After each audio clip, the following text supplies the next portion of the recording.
আমাদের প্রতিটি মানুষের অন্তরে আমরা কিছু না কিছু আশা নিয়ে দিন পার করি। যখন আমাদের অন্তরে কোনো আশা থাকে না, তখন আমাদের বেঁচে থাকার মধ্যেও কোনো আনন্দ থাকে না।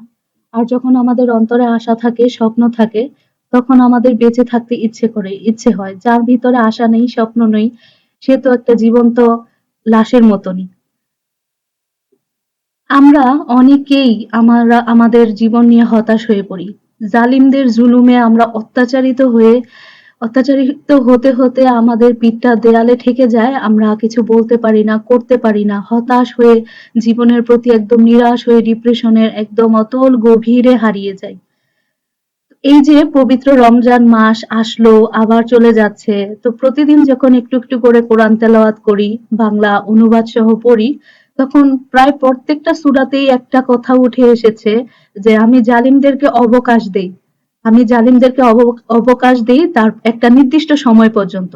তারপর এমনভাবে পাকড়াও করি যে তারা পিছন ফিরে পালানোর মতন পথ দেখে না বা সময়ও পায় না।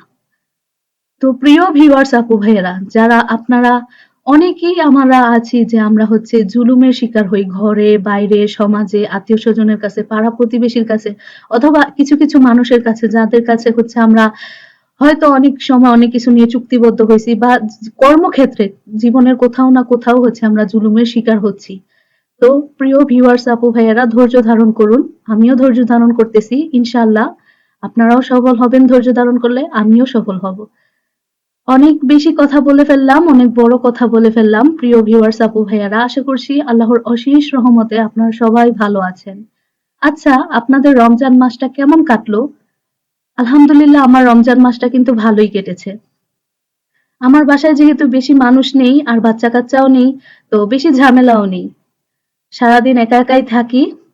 আর ৫ ওয়াক্ত নামাজ, রোজা, কোরআন তেলাওয়াত, সংসারের কাজকর্ম এগুলা নিয়েই কিন্তু আমার দিনগুলো কেটে যাচ্ছে। এই তো সেদিন বলতেছিলাম যে রোজা চলে আসতেছে, রোজা চলে আসতেছে।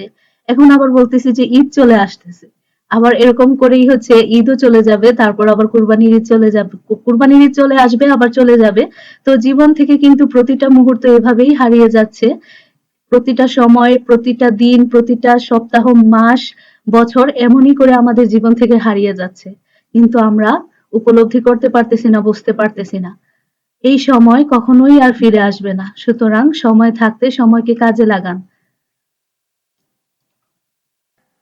আমাদের পরিবারে যেহেতু ইলিশ মাছ কেউ এরকম একটা পছন্দ করে না, তাই আমাদের ফ্যামিলিতে হচ্ছে ইলিশ মাছটা খুবই কম আনা হয়। শুধু আমিই পছন্দ করি। তো এই তো মা হচ্ছে একটা ইলিশ মাছ নিয়ে আসছে। বেশি বড় না, ০.৫ কেজি সাইজের একটা মাছ। আর হচ্ছে সাথে নিয়ে আসছে ১ কেজি কই মাছ, দেশি কই মাছ। তো মা হচ্ছে কই মাছ আর ইলিশ মাছটাকে হচ্ছে কেটে নিছে। তো আমি হচ্ছে সকালবেলার কাজকর্ম শেষ করে গোসল-টোসল করে হচ্ছে মানে সকালবেলার হাতের যে কাজগুলা থাকে ওইগুলা করে হচ্ছে তারপর ফজরের নামাজ, তারপর হচ্ছে জোহরের নামাজ, ঘর দরজা গাছ করার যে কাজকর্মগুলা থাকে সবকিছু শেষ করে হচ্ছে আমি গোসল করতে গিয়েছিলাম। বের হয়ে এসে দেখি হচ্ছে যে মা আমাকে ডাকতেছে আর হচ্ছে মাছ কাটতেছে। তারপর এসে দেখলাম যে একটা ইলিশ মাছ নিয়ে আসছে আর হচ্ছে ১ কেজির মতন দেশি কই মাছ নিয়ে আসছে অনেক বড় বড় সাইজের। তো মাছগুলো হচ্ছে কেটে নিছে। তো আমাকে বলে গিয়েছিল বেগুন কেটে রাখতে। তো আমি হচ্ছে আবার আমাদের গাছের থেকে বেগুন তুলে আনছি। বেগুন তুলে এনে হচ্ছে বেগুন কেটে রাখছিলাম কার্পু মাছ দিয়ে রান্না করব বলে। তো মা যেহেতু ইলিশ মাছ নিয়ে আসছে তো এইজন্য হচ্ছে কার্পু মাছটা ফ্রিজে রেখে দিছি আর আজকে হচ্ছে ইলিশ মাছ দিয়েই রান্না করব। তো ইলিশ মাছ আমি সব রকম ভাবেই খেতে পারি, কাঁচাও খেতে পারি, ভেজে রান্না করলেও খেতে পারি। আমার কাছে সব রকমই ভালো লাগে। তো ইলিশ মাছ হচ্ছে আজকে ভেজেই রান্না করা হচ্ছে। হলুদ আর লবণ দিয়ে হচ্ছে মাছগুলোকে ভালো করে ভেজে নেওয়া হচ্ছে। আর দেখেন এত তেল কিন্তু দেওয়া হয় নাই মাছের মধ্যে মানে ভাজার সময়। তারপর হচ্ছে দ্বিগুণ পরিমাণে তেল ভেসে উঠছে। তো এই ভিডিওটা যখন করা তখন কিন্তু হালকা, হালকা বাতাস ছিল। আর তারপরে এখন যে সময়টা মানে আজকের যে দিনটা গেল, গতকালকের যেই দিনটা গেল, মনে হয় এই রমজান মাসের সবচেয়ে বেশি গরমের দিন গেছে এই ২ টা দিন বা এই গত ৩ টা দিন আজকের দিন সহ। এতটাই গরম, এতটাই মানে আ অশান্তি লাগছে কি আর বলবো। আর এই ভিডিওটা কিন্তু আরো ১ সপ্তাহ আগে শুট করা। আমি হচ্ছে সময় দিতে পারতেছিলাম না, নিয়ে বসতে পারতেছিলাম না, এই জন্য হচ্ছে আপলোডও করা হচ্ছিল না। তো প্রিয় ভিউয়ার্স আপু ভাইয়েরা যারা এখনো পর্যন্ত ধৈর্য ধরে আমার ভিডিওটি দেখতেছেন, আপনাদেরকে অসংখ্য ধন্যবাদ। আর আপনাদের জন্য আমার অন্তর থেকে অনেক অনেক দোয়া থাকবে। তো প্রিয় ভিউয়ার্স আপু ভাইয়েরা, আমার কথা বা আমার কোনো কাজ, আমার ভিডিওতে দেখানো কোনো দৃশ্য যদি আপনাদের ভালো লাগে তাহলে প্লিজ আমার চ্যানেলটি সাবস্ক্রাইব করে যাবেন। আর যদি ভালো না লাগে তাহলে দেখতে থাকেন, ইনশাল্লাহ ভালো লেগে যাবে।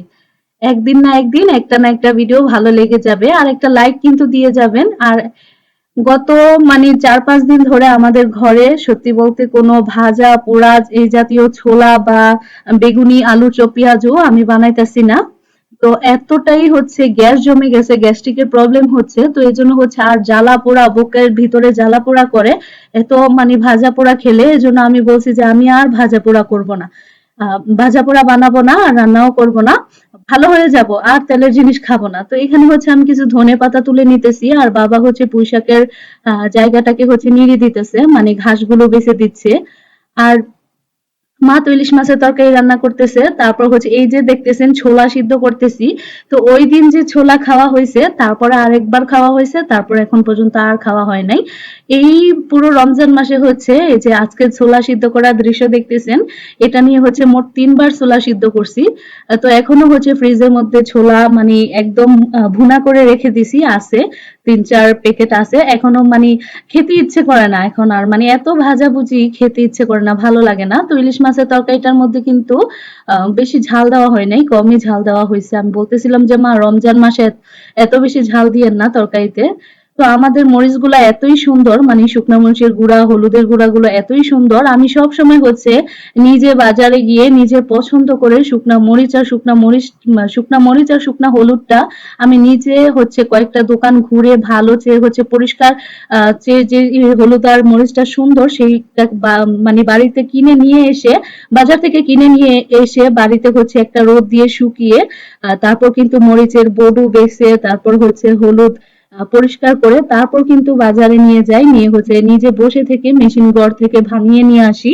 এই জন্য হচ্ছে আমাদের হলুদ আর মরিচের গুঁড়া আম, এত সুন্দর। আর আমার মোবাইলের ভিডিওর কোয়ালিটিতেও যেহেতু বেশি একটা ভালো না, এই জন্য হয়তো বা বোঝা যায় না, কিন্তু আমাদের শুকনা মরিচ আর শুকনা হলুদের গুঁড়া আর মরিচের গুঁড়া অল্প দিলেই হচ্ছে অনেক বেশি লাল টুকটুকে দেখা যায়, আলহামদুলিল্লাহ। তো আমাদের ক্ষেতের একটা বাঁধাকপি ভাজি করে নেওয়া হয়েছে, একটু সাদা ভাজি করা হয়েছে আর কি, পেঁয়াজ কুচি দিয়ে লবণ দিয়ে। সারাদিন রোজা রেখে যে একটা কষ্ট হয়, আর আমার কাছে মনে হয় যে রোজা ভাঙার পর আরো বেশি কষ্ট হয়। সারাদিন রোজা রেখে আমার শুধু এতটুকুই মনে হয় যে গলাটা শুকিয়ে গেছে, বা ক্ষুধা জাতীয় এই কোনো জিনিস উপলব্ধি হয় না যে ক্ষুধা লাগছে, শুধু মনে হয় যে গলা শুকায় গেছে, আর এই প্রচন্ড রোদের কারণে গরমের কারণে আর কি। আর যখন রোজাটা ভাঙি, ভাঙার পর এতটা বেশি খারাপ লাগে যা বলার বাহিরে। এদিকে হচ্ছে মা ছোলা ভুট্টাকে হচ্ছে বাগার দিয়ে দিতেছে, ভুনা করে নিতেছে। তো আমি আমাদের ফ্যামিলিতে হচ্ছে ছোলাটা হচ্ছে মা আর বাবা একদম শুকনা শুকনা খেতে পছন্দ করে, কিন্তু আমার হাজবেন্ড আর আমি হচ্ছে ছোলাটা একটু ভিজা ভিজা পছন্দ করি, এজন্য বলতেছিলাম একটু বেশি করে একটু পানি দিয়ে হচ্ছে ভালো করে কষিয়ে নেন, তারপর হচ্ছে আলুটা আর ছোলাটা দিয়ে হচ্ছে ভালো করে কষিয়ে নিতে হবে। তো এদিকে হচ্ছে ভাতের মধ্যে বলক চলে আসছে। তো যা বলতেছিলাম আর কি, মাগরিবের নামাজের পর আমি হচ্ছে একটু পানি খেয়ে শরবত খেয়ে তারপর হচ্ছে নামাজটা পড়ে যখন ইফতার করি, তারপর হচ্ছে শরীরটা একদম নিস্তেজ হয়ে যায়। তারপর তো আবার তারাবির নামাজ আছে, এশার নামাজ আছে।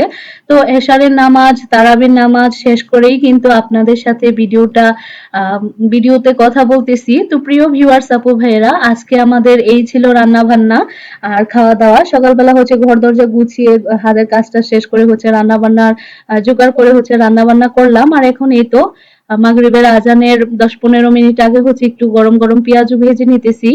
তো ছোলা পেঁয়াজু আর শরবত এগুলাই ছিল হচ্ছে আলহামদুলিল্লাহ আমাদের সেদিনকার ইফতার। ও সাথে বেগুনিও ছিল, আমি ভুলেই গিয়েছি। বেগুনি যে ভাজছিলাম আমি ভুলেই গেছি, সাথে যে ওই পাশে যে বেগুনি প্লেটের মধ্যে দেখে হচ্ছে মনে পড়ছে এই তো আবার বেগুনিও আছে। তো ১ প্লেট বেগুনিও ভাজছি দেখা যায়। তো এখন আর পেঁয়াজু ছোলা এগুলো আর খাই না, শুধু ইফতারের মধ্যে হচ্ছে একটু শরবত, ২-৩টা খেজুর, একটু ভাত এগুলাই খাই। তো একটানা এক জিনিস খেতে ভালো লাগে না। আর গ্যাসেরও অনেক বেশি প্রবলেম হয়ে যায়। তো প্রিয় ভিউয়ার্স আপু ভাইয়ারা সবাই ভালো থাকবেন, সুস্থ থাকবেন। আল্লাহ হাফেজ।